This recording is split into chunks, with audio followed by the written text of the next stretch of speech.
Today we're going to be returning to one of the three methods that we covered at a basic level, at least gestured at it and glimpsed it within the opening days of the class, but really haven't talked much about. I've occasionally alluded to it as another individual-based modeling tradition. On occasion, I've shown a model which actually incorporates a bit of logic described using this method. But really, I haven't done it justice. And it's the third major modeling type. And I feel it's incumbent upon us to take it seriously. To what modeling type am I referring? Anyone? Discrete event simulation. Discrete event simulation. It has also not escaped my notice that the instructor of the course elected to have a question on discrete event modeling in assignment 4. And I thought it would equip you especially well to explore that question if we had more experience with discrete event simulation, right?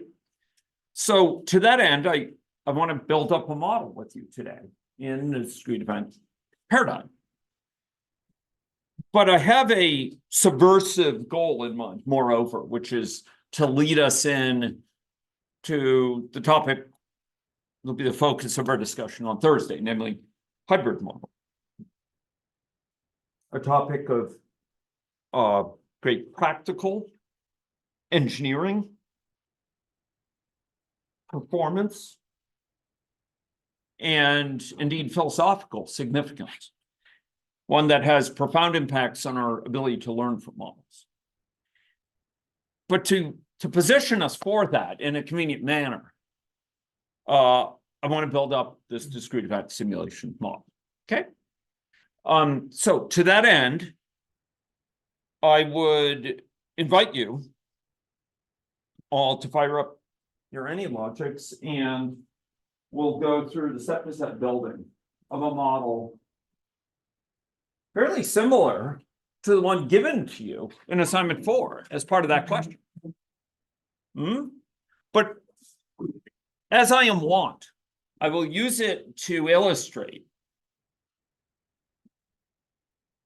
some of the principles that are at issue with discrete event simulation, and even to relate it to principles that apply across all modeling traditions, even though they're the focus of much more discussion in system dynamics, things having to do with the balance between inflows and outflows, etc. And we'll see that those ideas carry over to discrete event simulation and indeed to agent-based model as reasoning tools to reason about behavior. Okay, so to this end, I will now turn my attention to the task at hand, and I've called up my AnyLogic, and I'm going to close all models, and we will begin our exploration of discrete event simulation here in class with an movement. Okay, we good?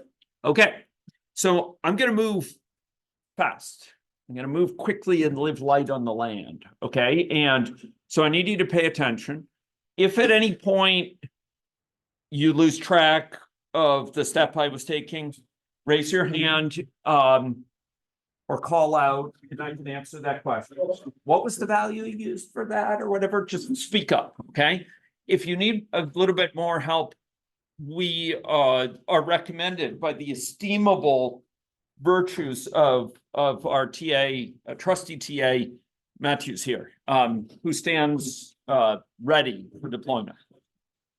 Okay, so you can feel free to raise your hand, and you will get you will secure his valuable attention. We okay? Okay, so we're gonna go file new, and we're going to do DES initial V1. Okay. What it lacks in imagination, it makes up for in brevity. Okay, and I'm going to choose the model time units to be hour. Okay, are you okay with this? Okay. Great. So it's just created it. Time unit hours. What does it mean that I select a time unit of hours? Yes, John. Unit of 1 means 1 hour. Excellent. As is your province, you cut through to the heart of the matter. It specifies a meter stick, or will be called yardstick south of the border, by which we measure time. It's not, and this is an important point, it's an examinable point. It is not specifying the step to use for modeling. We're not specifying you're going 1 hour at a time in a discrete time sort of way. That sort of step-by-step integration is actually quite at odds with the idea of discrete event simulation. The idea with discrete event simulation is that you have discrete events. You have events that are sort of occurrences appearing at that are sort of independent occurrences, occurring at different times. And these events can occur more frequently in times where maybe an outbreak's going on, maybe, there's some important transaction happening. And they can be quite far spaced, during times where there's kind of quiescence or not much is happening. Sort of it may be a punctuated equilibrium thing where we have, sometimes a lot's going on and sometimes very little's going on. A discrete event simulation has traditionally continuous time abstraction. And things happen as quickly as they need to. They're handled by an event handler, by a scheduler. Sometimes there's long periods between these events. Yes, there's. Correct me if I'm wrong, but if the model time is in hours, the smallest step it can take is an hour? No, that's not correct. No. You could have things separated by milliseconds or femtoseconds,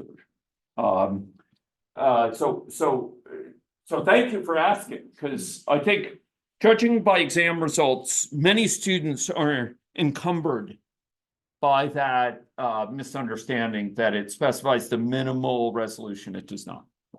In fact, discrete event simulation, the very name conveys the fact that you're not sort of just in a mechanical way bumping forward time at some fixed level. You are going as far as you need to handle the next discrete event. Discrete meaning it's separate from the others. Now, you notice that this is a little bit of a difference from system dynamics, where you have continuous flows going on over time. System dynamics is a tradition that often, as George Richardson said, is conducted at a slightly higher level of analysis, where instead of dealing with particular events, we are dealing with patterns of behavior over time. So instead of dealing with Joe arrives, Mary arrives, Sue arrives, Carolyn arrives at a clinic, we're dealing with, well, there's 10 people per hour arriving at the clinic. There's some flow in to the people in the clinic and some flow out. Here we're distinguishing particular individuals. It's actually an individual-based tradition. Yes, Amna. 2 hours. Yeah. 2 hours worth, like 1/60th of an hour, right? Yep. It's all in an hour. It's all in an hour, but these things could be separated sometimes by seconds, sometimes they could be separated by months. So your hour can be defined. Yeah, exactly. It can be as fine-grained as you want to schedule it.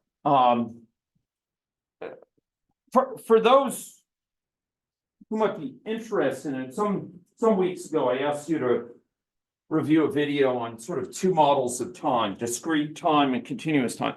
Traditionally, agent-based modeling was in its infancy, like with the game of life, it was conducted in a discrete time, not discrete event, discrete time setting.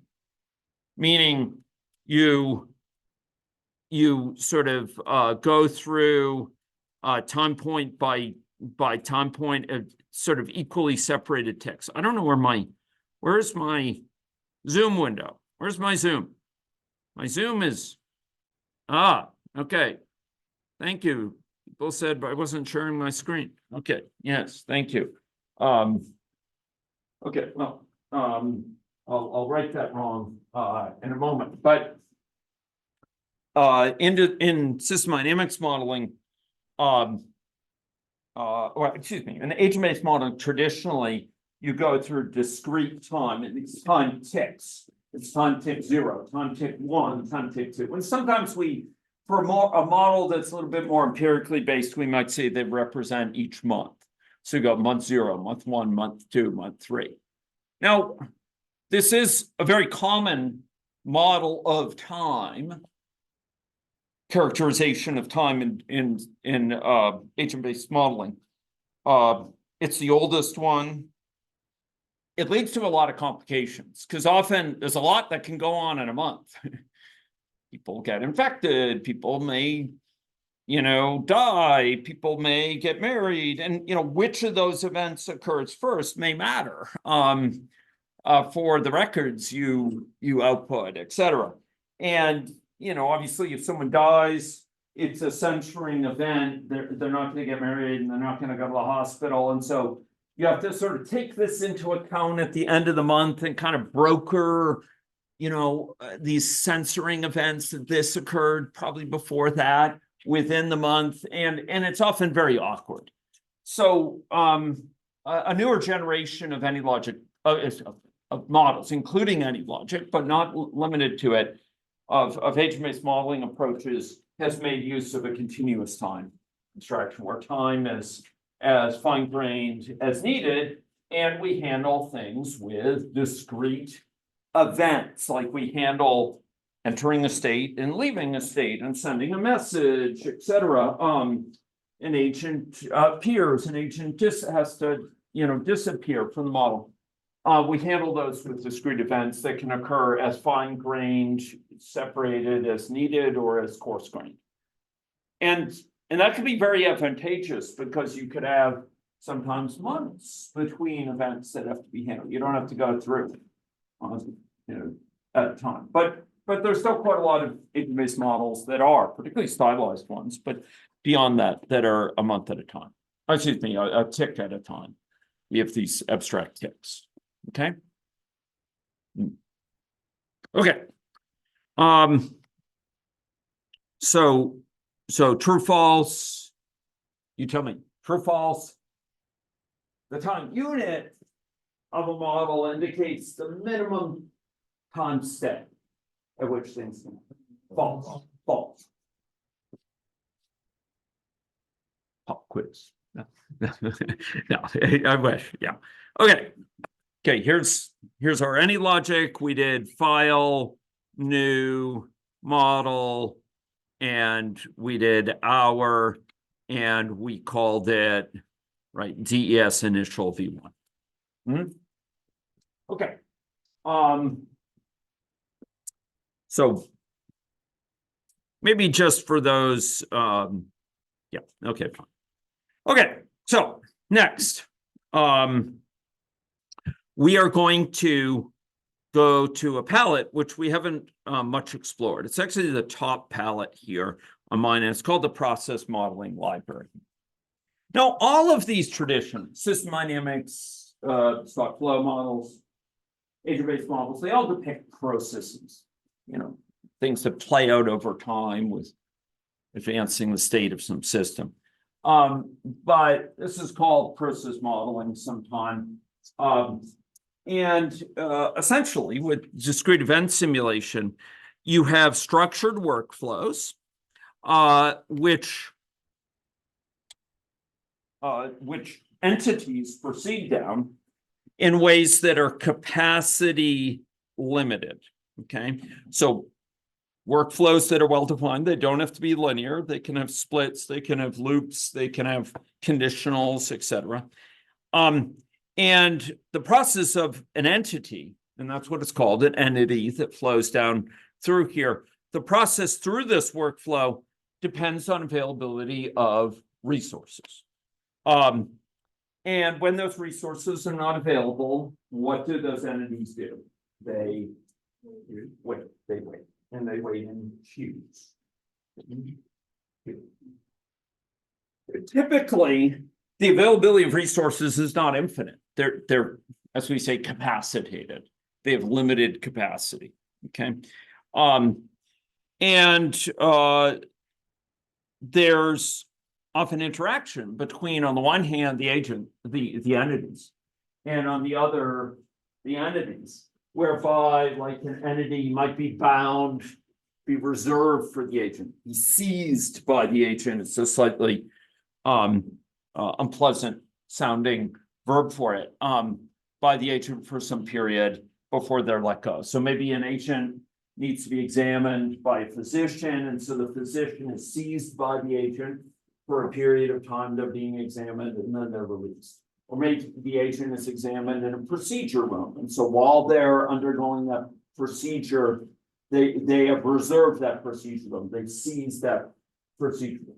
And often there's a distinction in types of things that they can seize between things that are fixed, things that are portable, that can travel with them, maybe like a bed in a hospital or a wheelchair, right? A piece of medical equipment, an ultrasound, a portable ultrasound, versus things that are static, like a room or an X-ray machine that's larger. And then finally, some resources like physicians or nurses or what have you could be mobile and move around.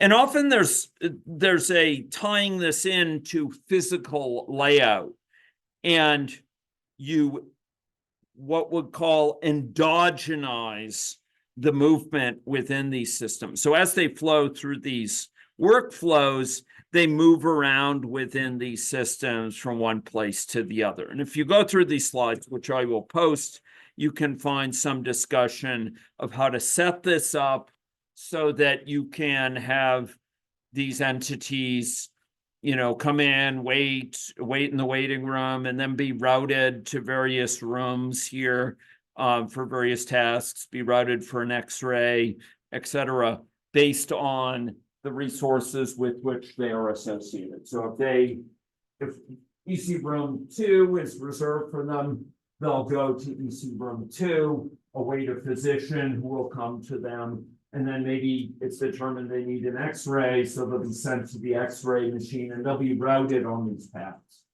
And an important point here is that movement times within this method are endogenous. What do I mean by that? Yes. Model generates them. Yeah, it generates them based on the vagaries of the layout, where things happen to be, where the X-ray machine happens to be located. And that might bring to mind that why might you do that? Why might you want it to be endogenous, those movement times? Why not just make it, we specify what they are? Yes. Okay, so there could be some stochastics, yeah, like who gets what room or what X-ray machine you go to. So it might be determined dynamically which one you go to. So that could be true, Ken. Would you want the system to basically find like an actual way of doing things, like it'll find the best way to do it? Good point. Yeah, so you might go to the closest resource of a certain type, right? Find the closest wheelchair in the facility and bring it to the patient. More than that, you can ask what if questions, right? You could say, what if the X-ray machine were located at a separate place? What if we had where we stored the portable ultrasounds located elsewhere? What if we had a nurse always available at a certain place, so patients brought in by ambulance can be immediately attended, right? So often in discrete event simulation, you're interested in the implications of availability of resources, the amount of resources available of different sorts, physicians, nurses, various other types of allied health professionals, occupational therapists or whatever, or respiratory therapists or social workers. But you're also interested in, x-rays and fixed resources, right? Or pieces of equipment. And you want to see which of those resources might be the bottleneck. And you might want to boost the amount of resources available, but also the placement of those resources is often of real interest. So we simulate the movement of people, through these systems to optimize how can we lay out these hospitals. One of my students was engaged in this with quite a few hospitals in Saskatchewan, including Victoria Hospital up in PA and a hospital in Moose Jaw, where they had flexible use of the space. So sometimes it would serve one purpose, sometimes it would serve a different purpose. And patients could be routed there conveniently based on time of day, based on the specific configuration, etc. So it's a very useful useful method for facilities. And often we're interested in certain outputs from a system like this. What sort of outputs might we be interested in from a model built in a discrete event simulation? Anyone? Yes, Ken. How resources are allocated and such? Okay, so how much are they being used, their utilization? That's a very important one. Babs? Placement of resources is the lowest waiting time. Lowest waiting, so waiting times. Sometimes the length of the waiting queue, right? Length and time, sometimes length physically, because it may overflow its space available, right? It's just over for an ultrasound earlier this morning, in fact, in Market Mall, and there's a long line outside Service Canada because they can't fit them all inside Service Canada. I was there last week for my chest x-ray that showed the 3 broken ribs, and there's a long line outside Service Canada. It was even longer. So sometimes you're interested in the length, but often you're interested moreover in how long it takes end to end to deliver for someone to make it from the start to the finish, to get treated, right? For me to go in and get that x-ray and get out, how long does that take? And so that's latency. And I'm going to use another term that all computer scientists should know: throughput. What do I mean by throughput?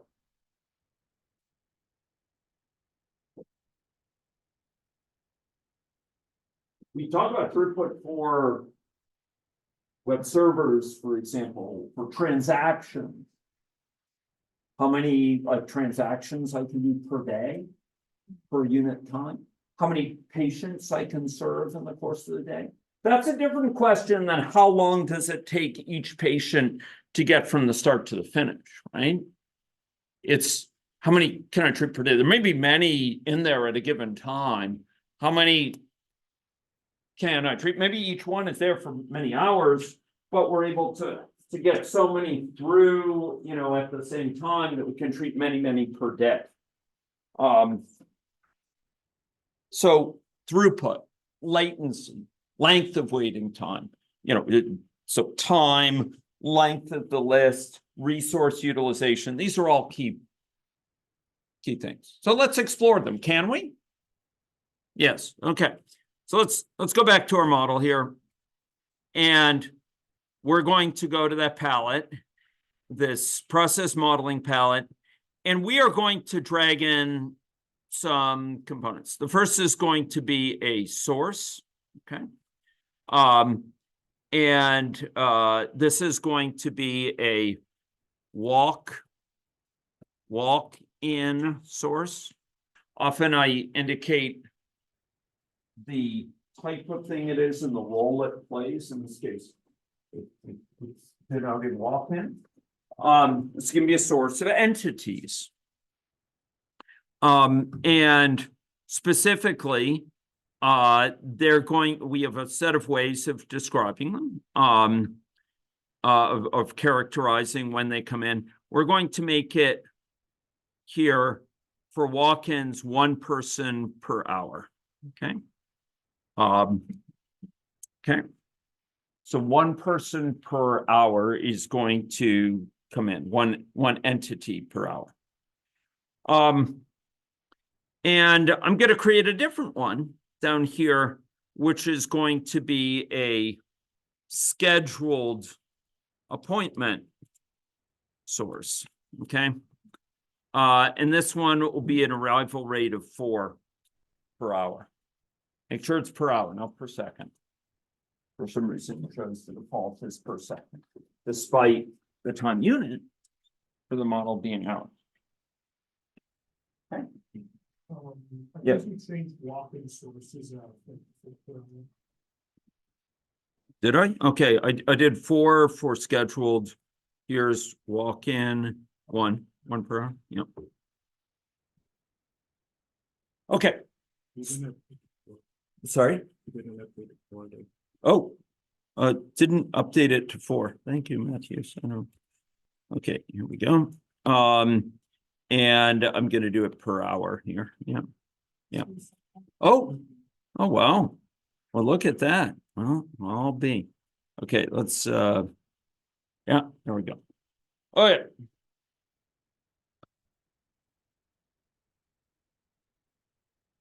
So these are going to serve as sources of entities, and we are going to hitch them up to some AnyLogic workflows, and workflows in general for these sorts of models consist of blocks.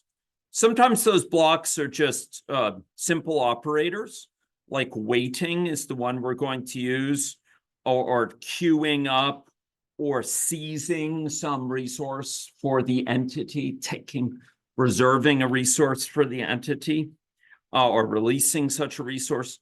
Sometimes they are hierarchical in nature. What do I mean by hierarchical? Anyone? Preference order? In this case, it's not hierarchical. So that hierarchical could be used for sort of imposing prioritization scheme. I actually don't mean it that way. It's kind of The thing above it leads to the thing we're looking at in that leads to the thing below. yeah. So this is kind of a module that itself consists of a process characterized by workflow. So you can kind of nest these workflows. So rather than forcing you to specify the entire workflow, you can specify it in a modular way where this ultrasound process is carved off and described as its own workflow separately. Okay. So it does support that. There's also mechanisms which you use in the assignment, which start recording and end recording of time. So you can get latencies, time from going from one place to another. But we have a very simple need right now. We're going to add a delay, and we're going to use this to build up some understanding of the dynamics. We're going to get a series of errors. We're going to reason about why that is, and we're going to build up a successive leap model. So I'm going to say,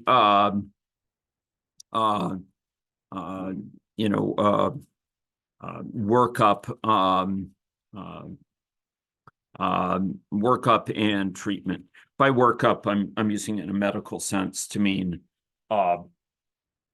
sort of they're investigating you and examining you with an eye towards understanding your treatment needs.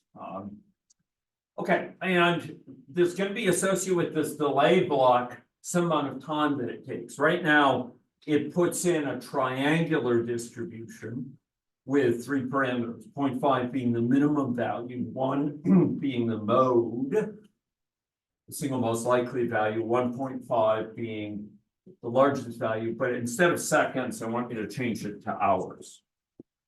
So you folks have taken probability courses in probability, and you should be able to tell me, I mean, what, if I say that's a distribution, what's a feature of the distribution? What? The fact that I said it's a distribution tells you something about its properties. What's a property of distribution? Every distribution. Okay. On average, it's one. Okay. Not quite. Not quite, but it's related to average. On average, it peaks at one point. Okay, it does peak in this case at one point, PEAK, doesn't peak. But yeah, it peaks at, it's true here, peak, but not all distributions peak. Some of them are rather they're rather, uninformative. They're like a uniform distribution that doesn't have a peak. But all distributions, The area under the curve sums to one. the area under the curve sub to one, or to put it in technical terms, it integrates to one. Alright? So this is a distribution, is minimum time is 0.5 hours.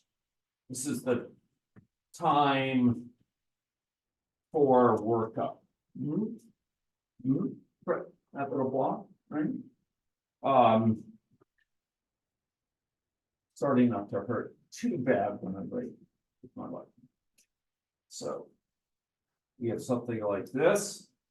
The minimum value can possibly have is 0.5. The peak is at 1, and maximum value can have is 1.5 hours. And as far as what these values are, they're whatever it needs. This is a straight line. This is a straight line. That's what it's called, a triangular distribution. And whatever value the peak has here is such that it totals up. This area will total up to what? To one. This area. So you're guaranteed when you pick a value to get something within. That's what it means. It sums up to one. You pick it, you have a value from somewhere in, right? Okay, Jeff is gonna fall asleep. He's a degree in statistics, so he's he eats these things before breakfast. Okay. I think Ujay may follow him to sleep as well. Okay, so we need to hitch these things up into a workflow, okay?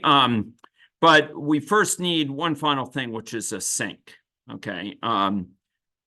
This is going to be a place where people will leave. Okay, so I'm going to say leaving facility. Okay. And we're going to modify those a little bit when we are dealing with a hybrid model. But in order to connect these up, you can do it one of two ways.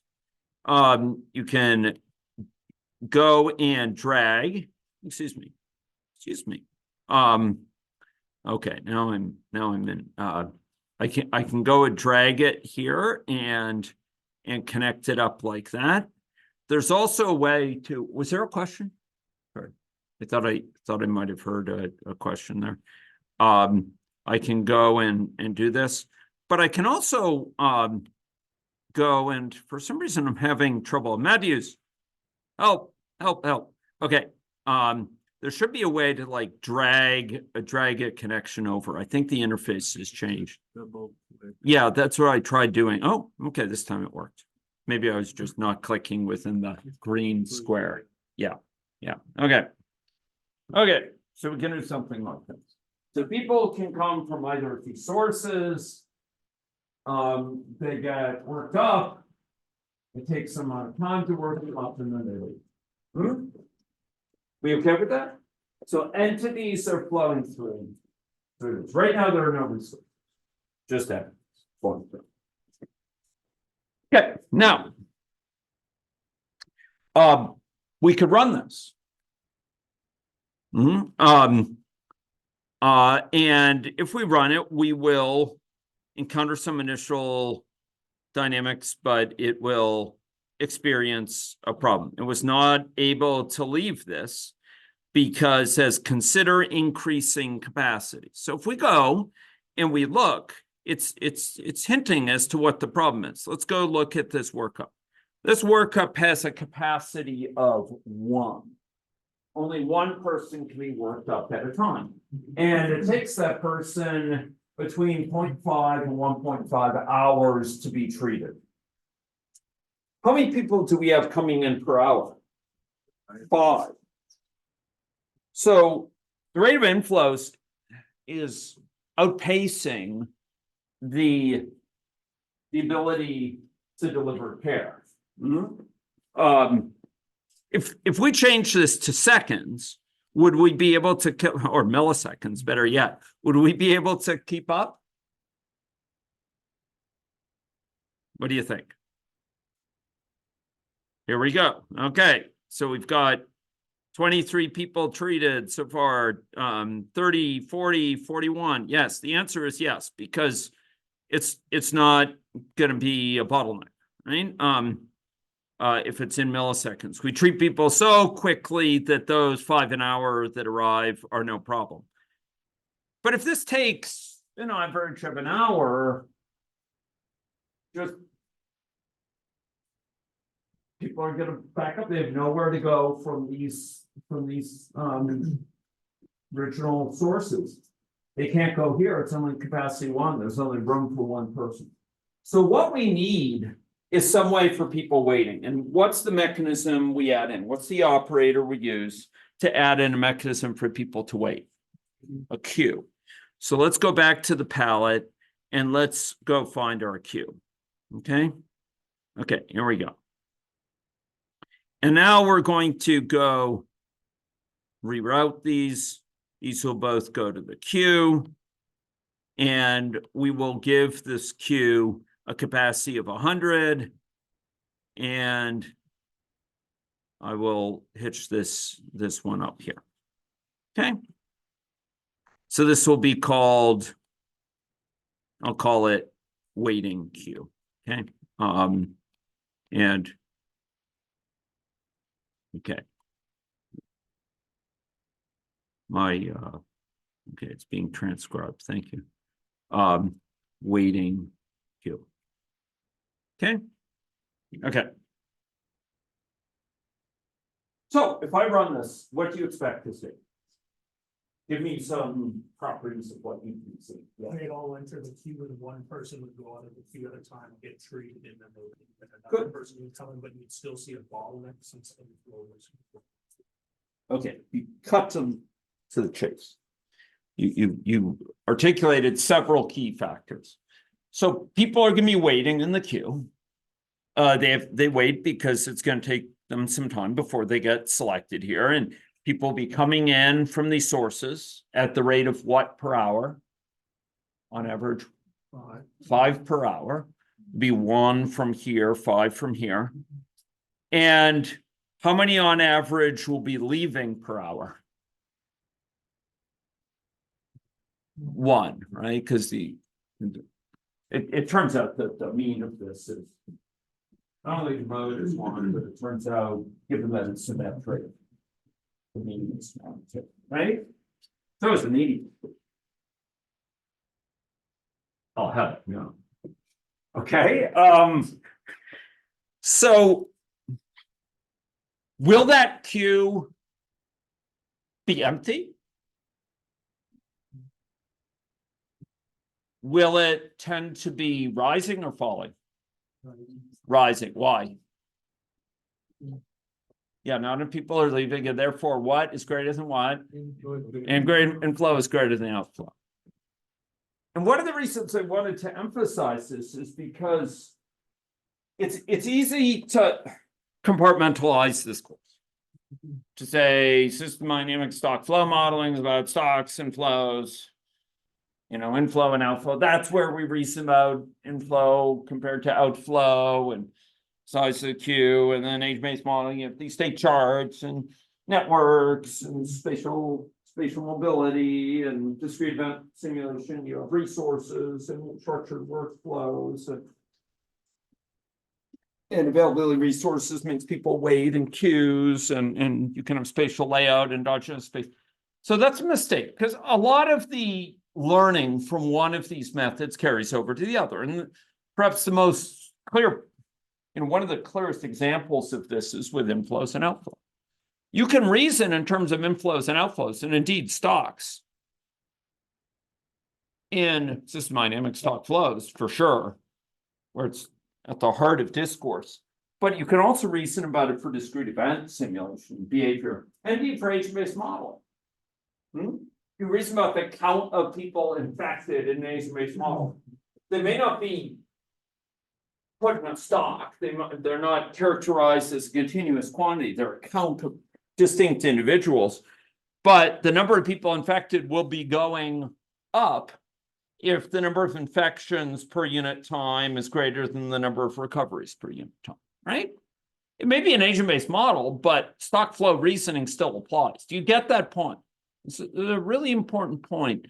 In fact, even if you're not dealing with a model, you're just reasoning about behavior in the world, stock flow reasoning applies. I mean, these are general principles about dynamic systems.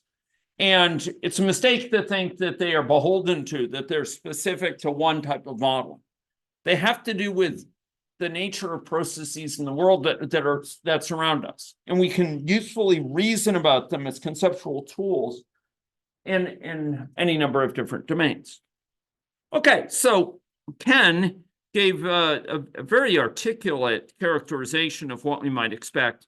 And we are now going to enact his envisioned scenario. So here I'm running it. And one thing we'll notice is that the number of individuals in this queue is rising over time. We're up to 78 right now, up to 80. And notice 80 have come in, 80 have come in and 18 have left. And it currently contains 62. Where did that 62 come from? Yeah, 80 minus 18, exactly. Okay, so 18 have gone on here, and there's one person currently being worked up and 17 have left. So of those 18, 17 have left, one is here. Why is one here? Yeah, why is one in treatment? Because, sorry? He's getting treated. They're getting treated, but why is this only one? Why isn't it 315? Yes, It's only a capacity. there's only a capacity of one, right? Okay. So, in general, this is not a healing beam that they just walk through, right? As evocative as that notion might sound. That sounds pretty good. I'm gonna get one of them healing beams for RU8. Were it only so. By the way, it's Jeff McDonald's term for it. So right now this is like a healing beam. One person can be in the beam at the time. Beam me up, Scotty, and then they can go on, right? Okay. In general, this will depend on resource availability. It'll depend on like the availability of a healthcare worker or a nurse to get treated. So we're going to capture that in this model by adding a what? A resource. And specifically, we're going to add a resource pool. Okay. So here we go to the palette, and we'll add in this resource pool. And this resource pool will hold individuals who are resources of a certain type. So we'll say nurses. Okay.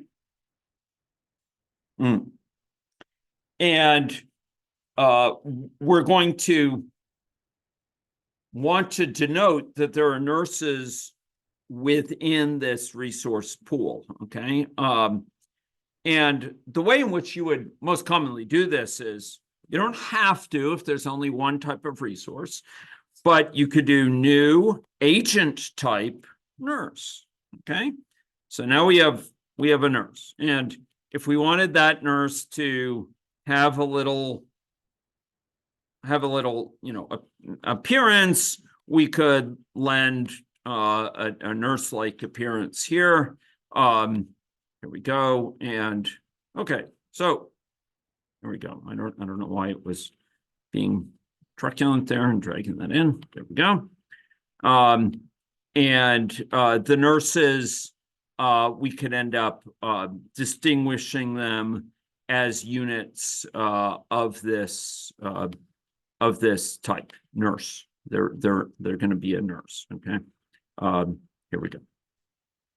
Okay, and you can even specify their speed. So with what speed they move around, for example. And you can specify the capacity of them. We're going to specify 5. Well, you tell me, how many would we need on average to keep up with the influx? 5. What goes into your reasoning then? 5 people coming in per hour. And because each person takes on average 1 hour to treat. So to treat 5 people an hour, we need 5 simultaneously being treated, right?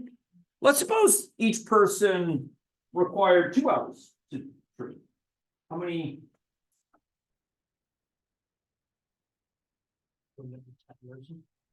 10 nurses. We would need 10 nurses to be operating because they're 10, 1 for each of the patients, such that in any hour, roughly half of those patients are going to be freed up, right? Of the 10. Okay, so this is the idea. Now, once we have this nurse pool, we need to have some way of binding a nurse to a patient, like allocating the nurse to that patient, right? We need some way of saying this nurse is for this patient, so they can't be given out to another patient, right? This nurse is already working with the patient. Okay. To do this, we again have mechanisms here within the markup library. Okay. We specifically can put in place what's called a seize block. Okay. So this would be called allocate nurse, you could call it, or you could call it reserve nurse, or assign nurse might be a good, even better one. So we're assigning a nurse to a patient, right? Does this make sense? Okay. And the resource set to use here will be nurses. And you'll notice it includes a queue. So technically, we don't have to have a separate waiting queue now. We could just have them wait for the queue associated with assigning a nurse. So I'm actually going to be removing that, and they can just come in here and come into this pool. So we're going to be assigning a nurse. They're going to be worked up here by that nurse and the patient. Okay. And then we're going to need, before they leave, we have to do one final thing. What do we need to do? Release the nurse. Yeah.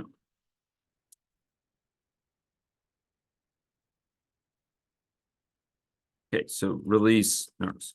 Okay.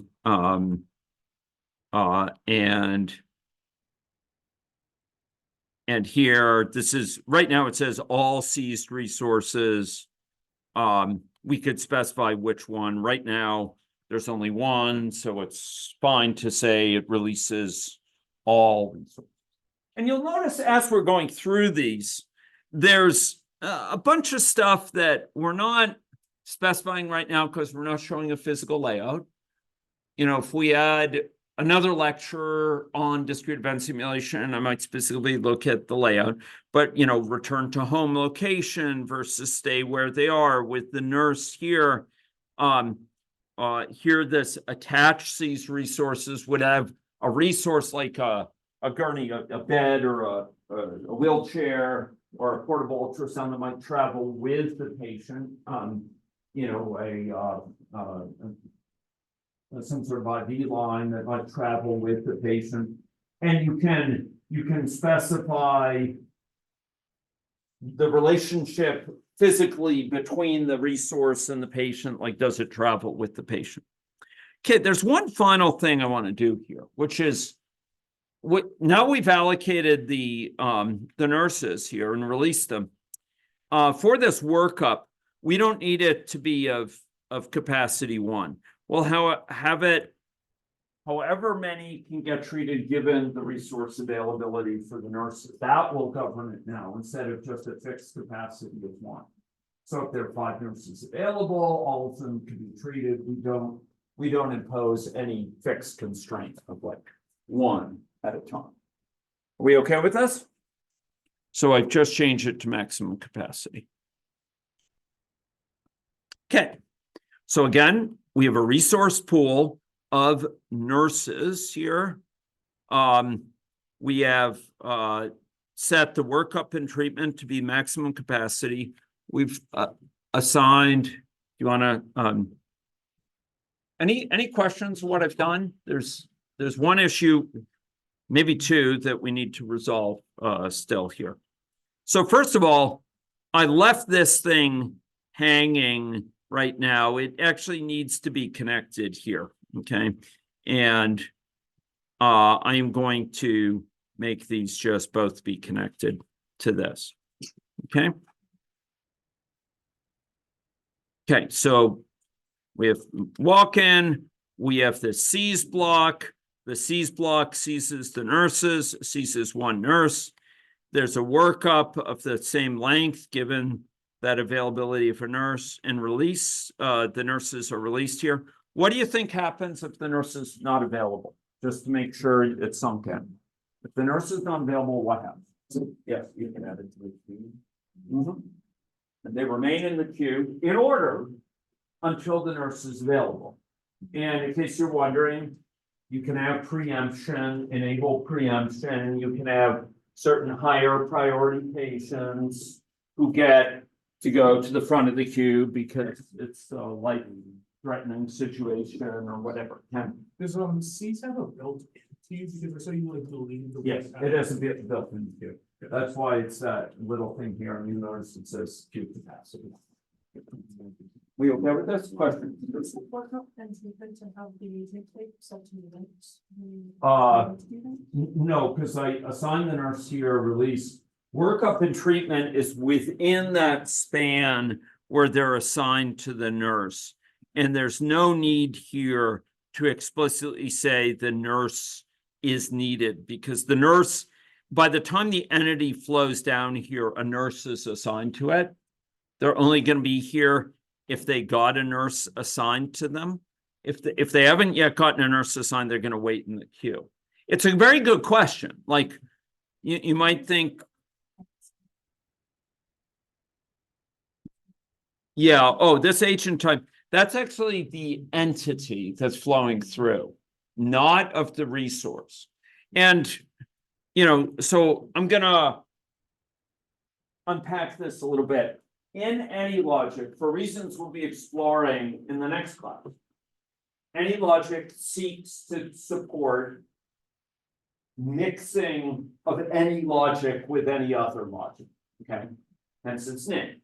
So discrete event simulation, agent-based modeling, and stock flow modeling are all supported.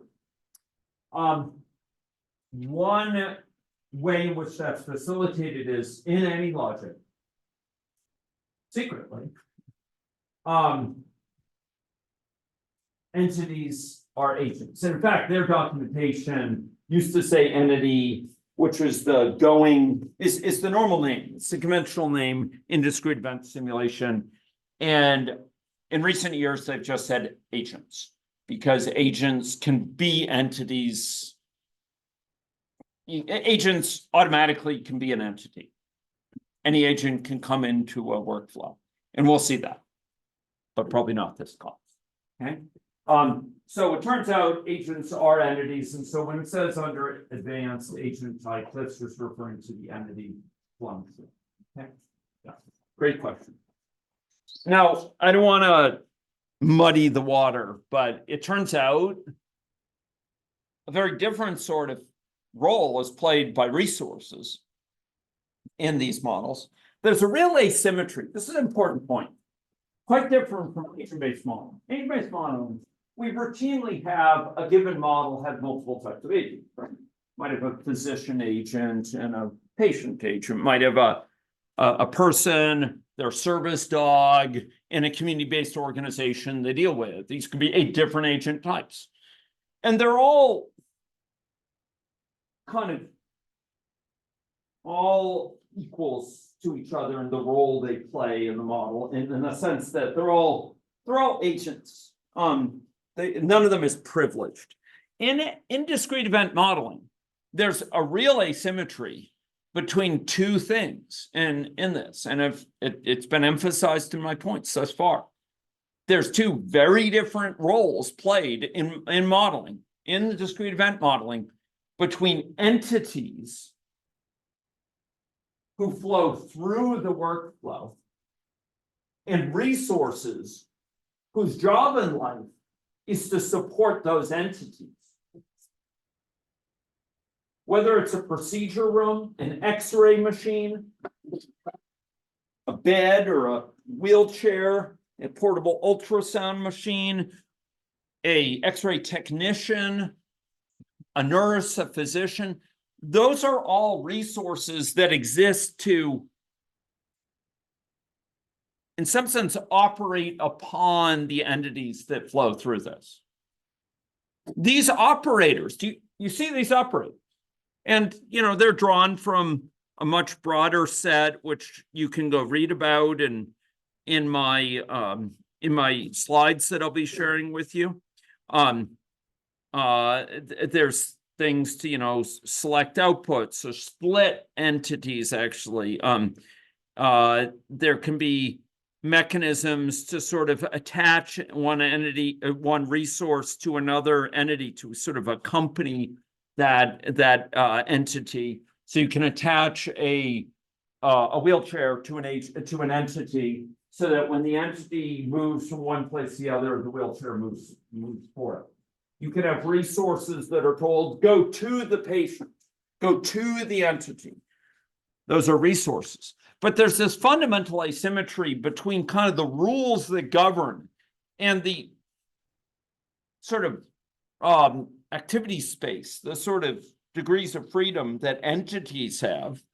Entities' job in life is to flow down this workflow. Resources' job in life is to be bound to entities and allow them to flow through additional blocks and then be released.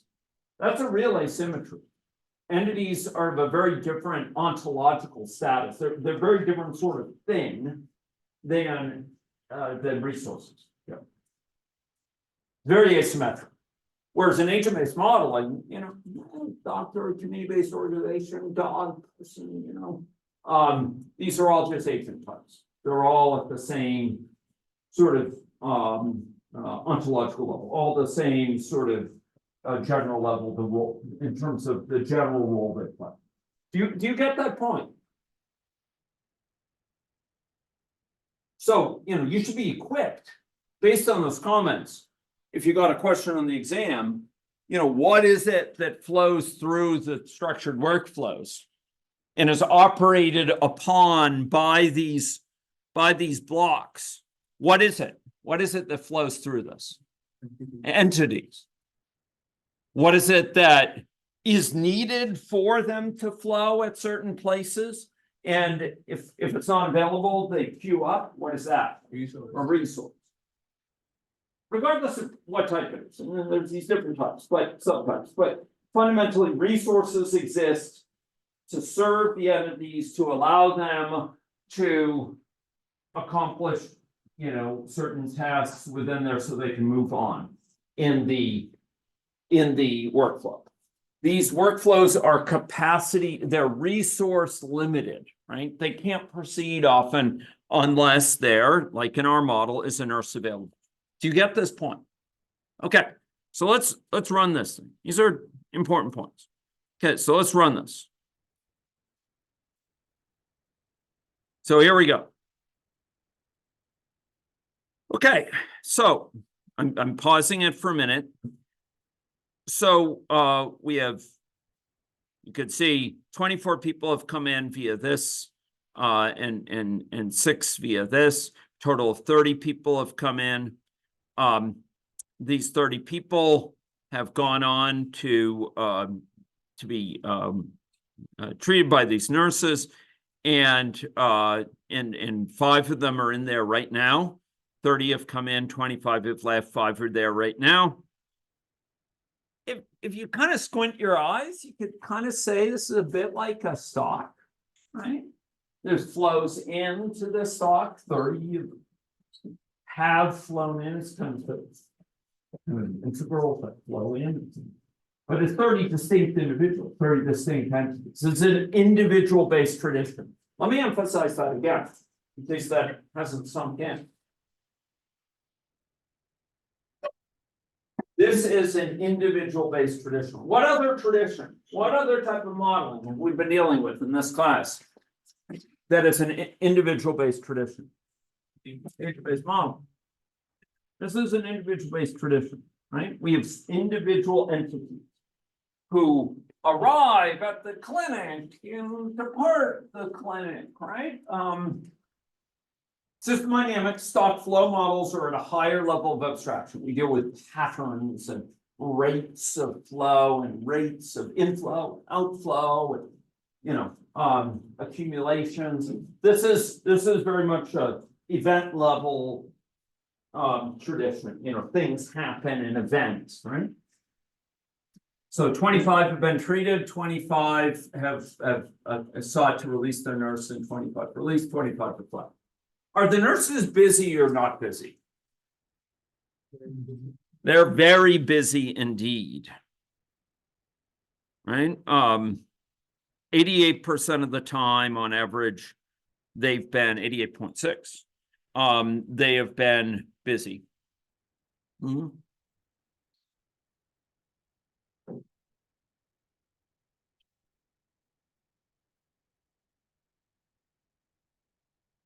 Within this workflow, are nurses the bottleneck? Okay, so make a case for no. Make a case for no. Yeah. I would say they're not the bottleneck, just because a bottleneck would need to be 100% utilized. Okay. In order to like actually. Okay, so that's downstream. That's an interesting point. So. Oh, no, they are, because if we added more nurse, so we could, well. Yeah, because if we added more nurse, we could treat one, but our inflow isn't gonna. Okay, so at some point, if we add more nurses, so let's double the number of nurses, can we? But let's do this in a less impoverished way. I mean, do I have your permission? Or do you want it impoverished?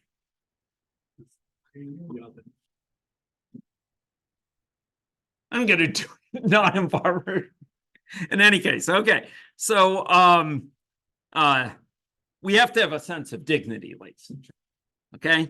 So I'm gonna go to agent. I'm gonna add in a parameter called count nurses.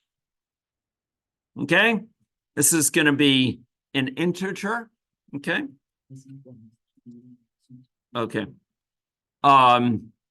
And by default, it's going to be 5. The number of nurses here, instead of capacity 5, it's going to be count nurses. It's going to be given by count nurses. What will, setting this as a parameter, what will allow us to do? Have different scenarios. We parameterize this model by this, meaning we can run the model with a bigger value or a smaller value. It's not hard-coded in the model. We can vary that. So maybe we'll call this simulation baseline. Okay. And that's with 5 nurses. And we saw roughly what happens. I say roughly. Why do I say roughly what happens there? Like, why do I say roughly? Like here it's 90%. Why isn't it 88? because it's, I'm gonna set it stochastic. It's stochastic. It varies stochastic. It actually takes an average over periods of time. So it's actually also sort of averaging it out over different periods of time. Yes. So like let it run long enough with approach 100% utilization. Good question. So let's have it run for a good long time. 99. Model logic error agent was not able. Okay, so you tell me why this was. If you think that was an accident, it's not an accident, right? When I ran it that way. Yes, Ken. Due to the fact it's like probabilistic, essentially, it would just reach a point where the probabilities were always 1.5, so it would just never be able to keep up. Well, Or not always 1.5, but it's higher than it. okay, so you've got some good ideas there. I want to explicate a little bit more. So Troy. There's a chance that there's a chance that we roll enough that our inflows greater than our outflows to the point where our Q fills, and then we can't add any more. That's right. and it crashes. That's right. So on average, we treat how many per hour? 5. Right? But could there be periods of time where by luck of the draw, by happenstance, the inflow happens to exceed the rate at which we treat people enough that it backs up this to 100 people? And 100 people are waiting? Absolutely.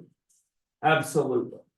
And so, and I hope you can take away a message for system dynamics aggregate modeling here.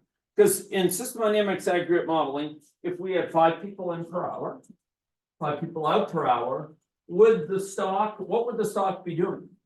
Balance. Be balanced. So it, over time, it would do what? Stay constant. Here, because of stochastic variability, you have this chance of exceeding this, right? So, close. We live in a world of bizarre, which is replete right now with bizarre conspiracy theories and sort of misinformation and jumping to interpret things with certain lenses, ideologically, et cetera. We're not alone historically in that moment. In the 1950s in the US, there was a thing called the Red Scare. Anyone hear about the Red Scare? So Justin, you've heard. What were they scared of? Marxist infiltration. So there is an idea that, communists were running the US government secretly, and Dwight Eisenhower is being manipulated by shadowy figures behind the scenes, and that the trade unions were in cahoots with the communists, and the army was replete with communists that had to be flushed out, and Joe McCarthy was a prominent figure sort of promulgating this attitude that, there's communists everywhere and it's a communist conspiracy and they've taken over and we have to stop them and root them out. Root them out of the government, of the army, and there were these witch hunts conducted. And one of the witch hunts that was conducted was against trade unions. And there was a piece of evidence brought before the US government saying the trade unions were corrupt and were secretly profiting off of the money that should be going to the capitalists. I don't know how to put it better. But they were secretly getting money they shouldn't be getting. They were secretly getting good treatment where they were not working like good, hard-working, red-blooded American men. And so the charge was laid that the time that they spent unloading and loading ships in I think it was Long Beach Harbor in Los Angeles area, that if you studied what fraction of the time they were actually busy, it might be like 50%. 50% of the time they're sitting on their hands. 50% of the time they're lazy. They're not working. They're stealing your money. They're stealing taxpayer money. And this was late that, you know, they've gotten a good deal. They're not working for a living. They're you know, stealing money. They're being lazy, right? And one of the things that was pointed out by people who study cues is that, well, wait a minute. If you're dealing with a very bursty situation, a situation where things come in bursts, a bunch of ships come into the harbor, for example, you need, at those times, you need enough people to offload them, or else you're going to get this buildup of ships. So even on average, you might have 5 nurses to handle this. You might think that's fine, that's enough. The fact is, you need more than that to handle these bursts of activity, is my point. And so people who actually had an education could actually understand things technically said, wait a minute, it isn't these folks are lazy. They just need enough capacity to handle these bursts in activity. And if you do the analysis, you find that on average, they may be busy 40% of the time, but that's because they need to be able to handle the bursts of activity by which, you know, ships have to be unloaded quickly. And so it wasn't any infiltration of communists, you know, that were helping the workers profit off hard-earned capitalist dollars or something like that. It was the fact that you know, you have to handle stochastic variability in the input. And that's really one of the lessons here. It's not just the long-term averages that matter. You need to be able to have some extra give, some extra slack. So we're going to have a baseline. We're going to have a scenario where we will do new, and we will, well, one thing we could do is we could copy this, excuse me. We could do it either way. I won't be too fancy. So I'll say new experiment, and this will be called, you know, 6 nurses. Okay. Again, what it lacks in imagination, it makes up for in brevity. Okay, 6 nurses. How do you think this will be in terms of robustness?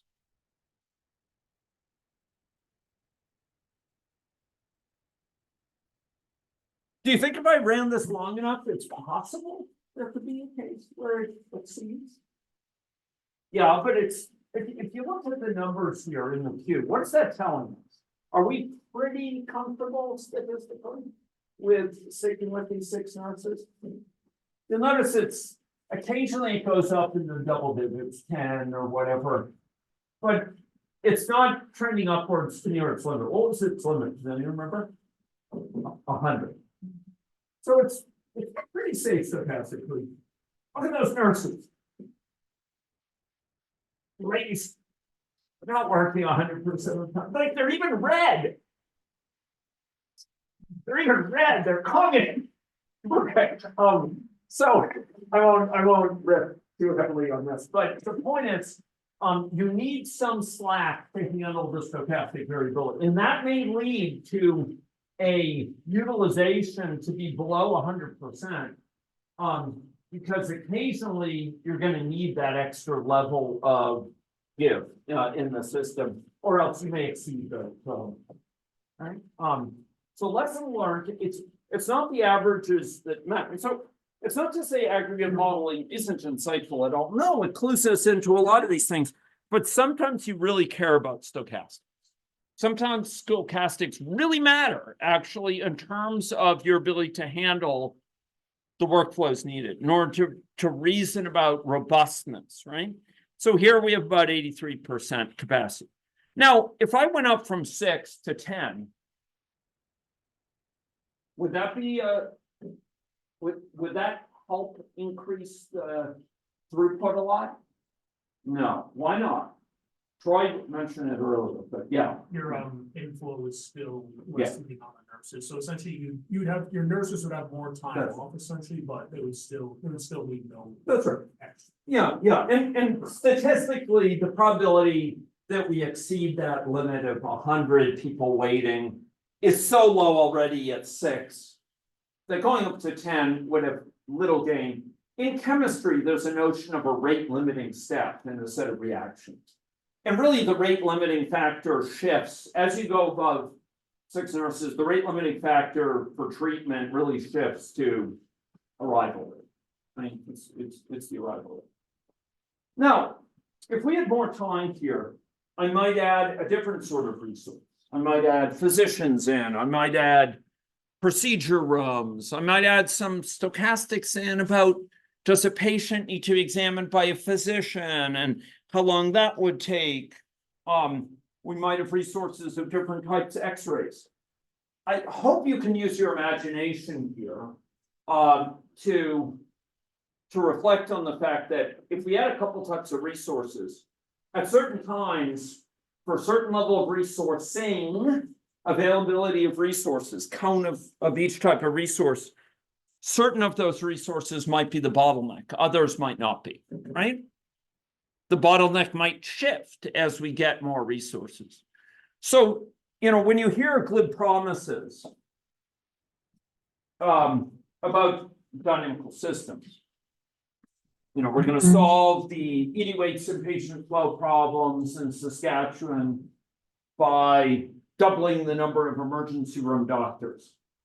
You're going to double the number of emergency room doctors. We're going to solve the ED weights problem. Look at that with a gimlet eye, with a skeptical eye. Because chances are that's not the bottom. Or you'll resource it and the bottleneck will shift and it won't solve the problem. Maybe possibly it could help a little bit, but it might not be the key rate limiting resource. That might be elsewhere. And in fact, for ED weights, I will tell you. So some years ago, using these tools of discrete event simulation. We also use some system dynamics to make it very smaller, but discrete event simulation was our main tool. We actually did look at the ED weights in detail, in depth, with clinical leads who are deeply knowledgeable about the system in different areas of the system, including the provincial director of emergency medicine and people, key positions of authority in Saskatchewan.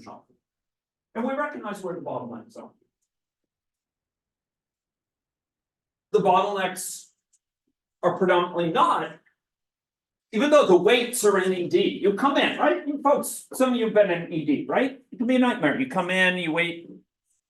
You count yourself lucky if it's 2 or 3 hours. You can wait there 10 hours sometimes. What's that? I waited there like for 8 hours. Yeah, 8 hours, right? What's that? 5.5 for me, 5.5, yeah. but at least I finished the potatoes. So, folks, you might think, well, the problem is in ED, something broken here. And there is something broken, but it's not in ED. We're dealing with a complex system, interconnected system. It's composed of many parts. A lot of the reasons that people are waiting in ED is because the beds in ED are full. Okay, well, let's get more beds. But the beds, if you get more beds in ED, they're going to fill up. Because the inflow is greater than the outflow. It's just going to take time to fill up. Just like that queue might have, filled up. Why is the inflow greater than the outflow? Because the beds are not available in the wards, in the hospital ward. Like when I say ward, I mean where people stay overnight in the hospital. A lot of it is people in ED who can't get into the ward, can't get into the medicine wards to stay overnight, etc. So they have to stay in the ED or in the ED hallways until that time, right? Okay, so why are the wards full? Why are the beds? Well, let's get more beds in the wards. They're going to fill up. Why are they going to fill up? Because inflow is greater than outflow. What's the outflow from the wards? Well, it's the people being discharged. Where do they have to be discharged? Into the community. Why can't they get discharged into the community? Because there's not resourcing for home care. There's not availability of long-term care beds. There's not availability of transitional care units. And because they may not have family members nearby where they could be discharged to care for them. Or there may not be a family physician available to handle their needs in the community. The real bottlenecks that keep you waiting in the ED are very well understood. And they have to do with under-resourcing the community. Because it is not politically attractive for politicians to fund services in the community. Fund availability of transportation for seniors so they can get to their appointments, fund availability of home care resources of the type they need to have, you know, world-class ability to have transitional care units. It's a huge underfunding of what's in the community. Partly it's because information is not collected on the community. Because information is not collected in the community, because people say, well, the problems are not in the community. The problems, you know, there are long waiting times in the hospital. So we have to collect information in the hospital. We don't have time for that community stuff. The reason the hospitals are full, the reason that the emergency rooms are full, the reason that you're waiting in the emergency room is because of underfunding of the community resource, of the community services. And we know it, and we showed it. And we had a detailed report that demonstrated it in very clear terms. But politicians don't want to fund it. They want to say, I funded extension to RUH. I funded urgent care center here. I you know, built up more beds at this existing hospital in a smaller community. And it's not that those things are useless, but they're not the bottleneck. They're not dealing with the heart of the issue. They're not dealing with what really ails the system. We know what ails the system. We know how to fix it.